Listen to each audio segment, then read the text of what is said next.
Tower की 8वीं मंजिल का वो विशाल मैदान अब किसी वीर भूमि जैसा नहीं, बल्कि एक वीभत्स श्मशान में तब्दील हो चुका था। चारों ओर धुंध थी और उस धुंध में घुली थी इंसानी खून की भारी गंध। ली शियूहे, जिसे दुनिया का सबसे ताकतवर खिलाड़ी और ब्लू आइज गिल्ड का अडिग स्तंभ माना जाता था, आज उसी ठंडी जमीन पर अपनी आखिरी सांसें गिन रहा था। उसके शरीर पर अनगिनत घाव थे, लेकिन सबसे घातक वार उसकी पीठ पर किया गया था, उस शख्स द्वारा जिसे वो अपना भाई मानता था। शियूहे ने लड़खड़ाते हुए अपनी पीठ एक टूटी हुई पत्थर की दीवार से टिका दी। उसके चेहरे का प्रसिद्ध मुखौटा आधा टूट चुका था, जिससे उसका खून से लथपथ चेहरा और जलती हुई आंखें साफ दिखाई दे रही थीं। उसके पेट के निचले हिस्से में एक बड़ा भाला आर पार धंसा हुआ था। हर बार जब वो सांस लेने की कोशिश करता, उसके फेफड़ों से खून का फव्वारा निकलता। हीड्रा सिस्टम का जहर उसकी रगों में एक काले धुएं की तरह दौड़ रहा था, जो उसकी जादुई शक्ति माना को अंदर ही अंदर सोख रहा था। उसकी आंखों के सामने सिस्टम का नीला इंटरफेस बार बार लाल होकर चेतावनी दे रहा था, चेतावनी, आपकी थकान फटीग 92% तक पहुंच गई है। 100% पर पहुंचते ही आपकी शारीरिक चेतना समाप्त हो जाएगी। शियूहे ने धुंधली होती नजरों से अपने चारों ओर देखा। उसके ब्लू आइज गिल्ड के वफादार साथी, जिन्होंने 10 साल तक हर कठिन परिस्थिति में उसका साथ दिया था, आज बेजान पड़े थे। उन्हें टावर के बॉस हाइड्रा ने नहीं मारा था, बल्कि उन गिल्ड्स ने मारा था जो कुछ घंटे पहले तक उनके साथ गठबंधन में थे। ब्लू आइज गिल्ड की बहादुरी ही उनकी दुश्मन बन गई थी। जब वे बॉस को खत्म करने के लिए अपनी पूरी ताकत झोंक चुके थे, तभी पीछे से उन पर वार किया गया। तभी भारी जूतों की आहट गूंजी। एक साया शियूहे के करीब आया। वो ब्लू एरिया गिल्ड का अध्यक्ष जिन युएजियो था, वही इंसान जिसे शियूहे ने गिल्ड बनाने में मदद की थी। आखिर क्यों युएजियो? हमने तो साथ मिलकर इस दुनिया को बदलने का सपना देखा था। शियूहे की आवाज में दर्द कम और नफरत ज्यादा थी। युएजियो एक ठंडी और क्रूर मुस्कान के साथ उसके सामने झुक गया। उसने शियूहे की आंखों में देखते हुए कहा, बदलने का सपना? नहीं शियूहे, तुम हमेशा से एक दीवार थे। जब तक तुम जिंदा थे, दुनिया की नजरें सिर्फ तुम पर थीं। ब्लू आइज का सूरज इतना तेज था कि मेरे ब्लू एरिया की चमक फीकी पड़ रही थी। पूरे 10 साल मैंने इस पल की तैयारी की है। तुम्हें क्या लगा हाइड्रा को जहर मैंने सिर्फ उसे मारने के लिए दिया था? नहीं, वो जहर तुम्हारे लिए था। तुमने अपने ही साथियों को बेच दिया, सिर्फ सत्ता के लिए? शियूहे ने दांत पीसते हुए पूछा। हां, युएजियो चिल्लाया। इतिहास विजेताओं द्वारा लिखा जाता है शियूहे। आज के बाद दुनिया तुम्हें एक ऐसे हीरो के रूप में याद करेगी जो लड़ते हुए मारा गया, लेकिन इस टावर पर राज मेरा होगा। तुम्हारी गिल्ड के बचे हुए चूहे भी अब नहीं बचेंगे। शियूहे को महसूस हुआ कि उसकी थकान अब 95% पार कर गई है।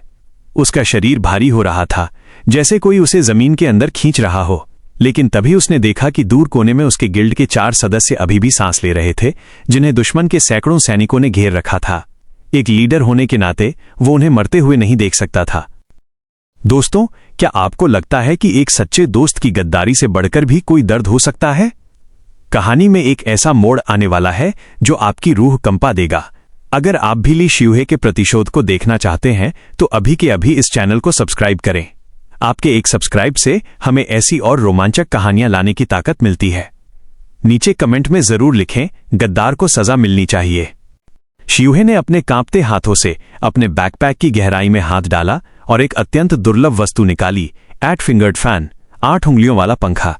यह एक पौराणिक श्रेणी का हथियार था जिसे उसने 7वीं मंजिल के एक गुप्त काल कोठरी से हासिल किया था। इसकी शक्ति इतनी प्रचंड थी कि इसे इस्तेमाल करने वाले की आयु कम हो जाती थी। युएजियो के चेहरे से मुस्कान गायब हो गई। नहीं, ये नहीं हो सकता। तुम्हारे पास इतनी ऊर्जा कहां से आई? शियूहे ने अपनी आत्मा का अंतिम अंश उस पंखे में झोंक दिया। उसने पंखे को हवा में लहराया और एक भयानक गर्जना की। एक विशाल स्वर्णिम तूफान पैदा हुआ, जिसने उन 4 घायल साथियों को अपने घेरे में ले लिया। जाओ, यहां से दूर जाओ और जिंदा रहो, शियूहे ने चिल्लाकर कहा। वो तूफान उन चारों को लेकर आसमान में उड़ गया, उन्हें युद्ध क्षेत्र से मीलों दूर एक सुरक्षित स्थान पर पहुंचाने के लिए। युएजियो गुस्से में पागल हो गया। उन्हें पकड़ो, कोई भी जिंदा नहीं बचना चाहिए, उसने अपने सैनिकों को आदेश दिया। लेकिन अब उन सैनिकों और उन घायलों के बीच एक दीवार खड़ी थी। ली शियूहे ने अपने पेट में धंसे उस भाले को मजबूती से पकड़ा। उसने एक जोरदार चीख के साथ उसे अपने शरीर से बाहर खींच लिया। खून का एक फव्वारा दीवार पर जा गिरा, लेकिन उसने उफ तक नहीं की। उसके चेहरे पर अब एक डरावनी शांति थी। थकान 98%। उसने उसी भाले को अपने हथियार के रूप में इस्तेमाल किया। जैसे ही दुश्मन के सैनिक उसकी ओर बढ़े, शियूहे ने थंडर मास्टर कौशल का आह्वान किया। आसमान से काली बिजली कड़की। हालांकि उसकी शक्ति अब पहले जैसी नहीं थी, फिर भी उसकी आंखों की चमक इतनी तेज थी कि सैनिक खौफ से पीछे हट गए। तुम सब आज मेरे साथ नर्क चलोगे, शियूहे की आवाज किसी पाताल के देवता जैसी गूंजी। उसने अपनी थकान की परवाह किए बिना भीड़ में छलांग लगा दी। वह एक घायल बाघ की तरह लड़ रहा था। हर वार के साथ एक दुश्मन गिर रहा था। एक सैनिक ने उसकी पीठ में तलवार घोंप दी तो दूसरे ने उसकी जांघ पर वार किया, लेकिन शियूहे अब दर्द से परे जा चुका था। उसकी नजरें सिर्फ युएजियू पर टिकी थीं। वो उसे अपने साथ ले जाना चाहता था। थकान 99%। युएजियू डर के मारे पीछे हटने लगा। उसने अपने गले में लटका वो ताबीज निकाला जो शियूहे ने ही उसे उपहार में दिया था, ग्रेट एंजल का आशीर्वाद। ये ताबीज थकान को तुरंत कम कर सकता था। देखो शियूहे, तुम्हारी ही चीज मुझे बचाएगी और तुम्हें मौत की नींद सुलाएगी। युएजियू पागलों की तरह हंसने लगा। शियूहे ने अपनी पूरी बची हुई जादुई शक्ति को अपने भाले की नोक पर केंद्रित किया। उसका शरीर अब पारभासी ट्रांसल्यूसेंट होने लगा था। यह संकेत था कि उसकी आत्मा शरीर छोड़ रही है। उसने अपनी आखिरी सांस ली और वो भाला युएजियू की ओर फेंक दिया। भाला हवा को चीरता हुआ बिजली की गति से आगे बढ़ा। युएजियू की आंखें डर से फैल गईं। लेकिन ठीक उसी क्षण शियूहे का सिस्टम स्क्रीन लाल से काला हो गया। थकान 100% चेतावनी, खिलाड़ी ली शियूहे की मृत्यु हो गई है। शियूहे का शरीर घुटनों के बल गिर पड़ा। उसकी आंखें खुली थीं, लेकिन उनमें अब जीवन की कोई किरण नहीं थी। वो ये नहीं देख पाया कि उसका भाला युएजियू के सीने को चीर पाया या नहीं। उसे बस एक गहरी अनंत शांति का एहसास हुआ, जैसे वो किसी बहुत गहरे कुएं में गिर रहा हो। अंधेरे के उस सन्नाटे में जहां समय का कोई अस्तित्व नहीं था, अचानक एक यांत्रिक भारी आवाज गूंजी। शर्तें पूरी हुईं। गुप्त उपलब्धि अनलॉक। मृत्यु के द्वार पर बलिदान।